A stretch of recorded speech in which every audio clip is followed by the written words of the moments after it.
Demand ఒకటే. ముందుగా ఈ ఇష్యూను ప్రారంభించిన దాంట్లో స్వయం బాబురావు ఆర్ఎస్ఎస్ సంబంధించినటువంటి క్యాండిడేట్ అయినా మొత్తం ఈ రాష్ట్రాన్ని ఒక యుద్ధోన్మాదంగా పెట్టేసి అసలు రాష్ట్ర ప్రభుత్వాన్ని రద్దు చేయించేటువంటి ఏ తెగతోని సమస్య వస్తుందో ఆ తెగను ముందుకు పెట్టేసి చేయాలనేటువంటి కుట్రపూరితంగా ఇవాళ ఆర్ఎస్ఎస్ బ్యాక్గ్రౌండ్ వండుకుంటూ స్వయం బాబురావును ముందు పెట్టి నడుపుతున్నటువంటి పరిస్థితి మనకు కనబడుతుంది.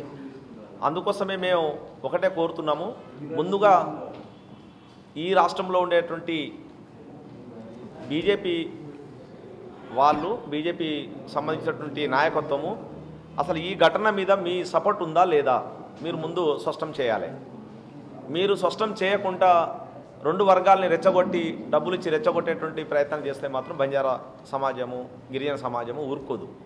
అట్లాగే కాంగ్రెస్ పార్టీ కూడా ఇక్కడ ఉన్నటువంటి సర్కారుగా ఉంది, రాష్ట్ర ప్రభుత్వము రేవంత్ రెడ్డి నాయకత్వంలో నడుస్తుంది.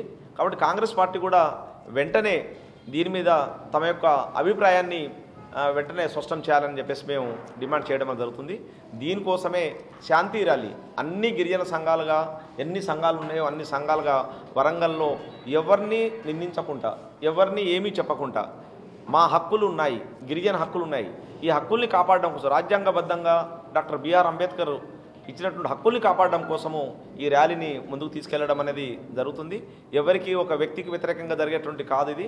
ఈ రకంగా ఇక్కడ ఉన్నటువంటి విద్యార్థి లోకం కానీ మేధావులు కానీ ఇతర పొలిటికల్ పార్టీలు ఉన్నటువంటి దీనికి మద్దతు చేసేటువంటి వాళ్ళందరినీ ఆహ్వానిస్తున్నాము.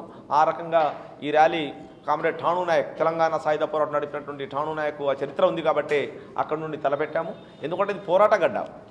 మా ఈ ప్రాంతంలో జరిగేటువంటి భూమి కోసం ముక్తి కోసం విద్యార్థుల హక్కుల కోసం ఉద్యోగాల కోసం జరిగేటువంటి పోరాట గడ్డ కాబట్టి ఆ ఠాణూ నాయక్ విగ్రహం నుండి ఈ రాజ్యాంగాన్ని రచించినటువంటి డాక్టర్ బిఆర్ అంబేద్కర్ వరకు ఈ శాంతి ర్యాలీ జరుగుతుంది. కాబట్టి దీనికి మిత్రులు మిగతా సమాజము బంజారా సమాజం కానీ ఇందులో దీన్ని సపోర్ట్ చేసేటువంటి సమాజం అందరం కూడా రావాలని చెప్పేసి విజ్ఞప్తి చేయడం అనేది జరుగుతుంది.